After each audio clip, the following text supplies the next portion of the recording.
This is in Athens, and this entire room is the story of our lives of the last at least 40 years.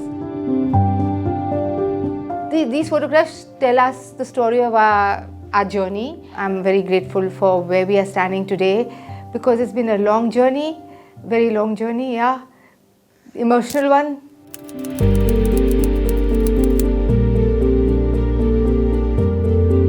My name is Siya Kumari. I'm his granddaughter, youngest granddaughter. Since we were growing up, he always gave us the most love. His grandchildren were allowed to do whatever they wanted to do. Randhir Singh is my brother.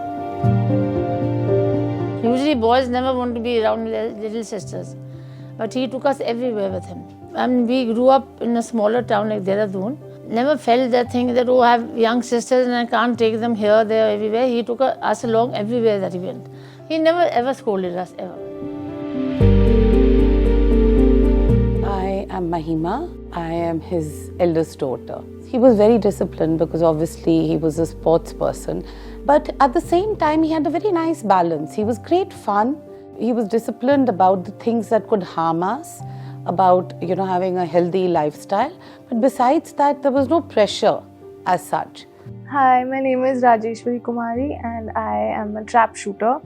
He's always been a very chilled father. He never pushed me to follow shooting or any of those things. Obviously, he used to motivate me to do something, but he was always like, you should relax, don't ever put so much pressure on yourself and be easy. I'm Sunaina Kumari. I'm his middle daughter. He let us do what we wanted to. There was no such thing as, like he's in the sports, that you have to be in sports or you have to do this. It was whatever you enjoy and whatever you love doing.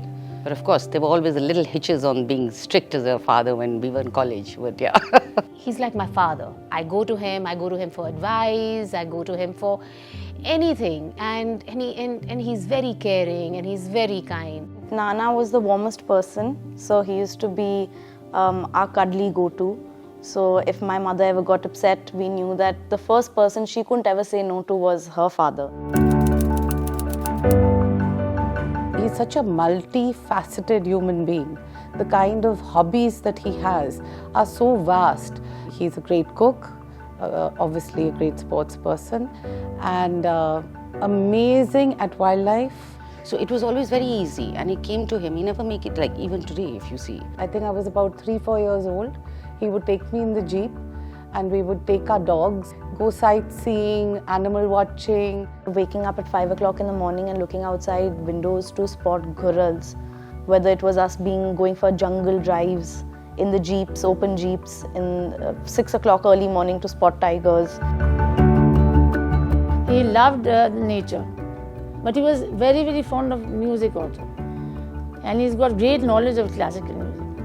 I'm a patron of Virasat, which is a big festival of music. In fact, the Joint Secretary has been invited to Dehradun. We have been running it for 30 years. Writer, he's written now a couple of books. I'm writing 4 books and 2 are on cooking. We have a great tradition of cooking food in Patiala. And we have 1100 recipes. All the men in the family cook, including Maharaja Randhir Singh cooks very well. Women don't, men cook. It's a nice way to spend the evening, listen to good music and cook. He was a lot of fun, I have to say. He's good at all his sports. I prefer his involvement with sports more than anything else. I mean, he's watching sports anytime, yeah. Being with sports people anytime. No, they're the superstars of the world.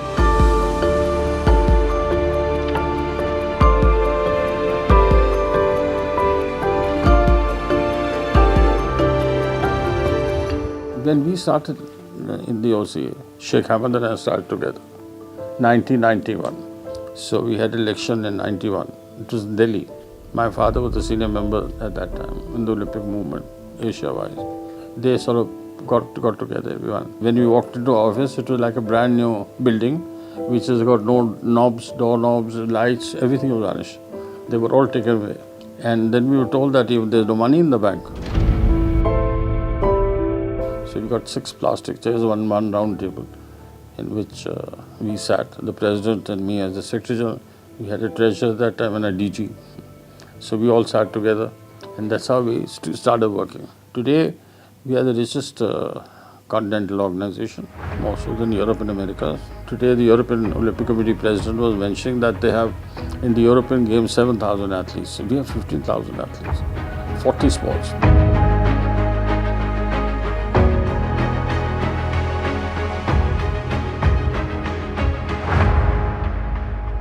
And my father was president of the Asian Games in '82, and he came to present medals. So we got our medals from him. I won a silver and a bronze in '82.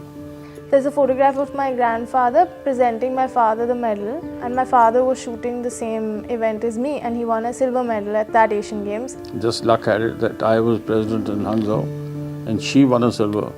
So, and the position is the same, the medal is the same color. She also won a silver, I won a silver. When you look back at it, it's a great feeling.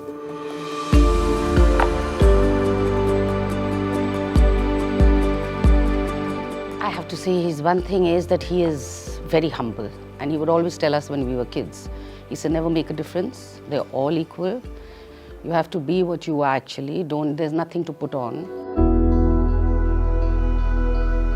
He's very well mannered because he outdid himself as far as his good manners are concerned. You know, he knows where to come from as an athlete also. It's not only from the aspect of an administrator.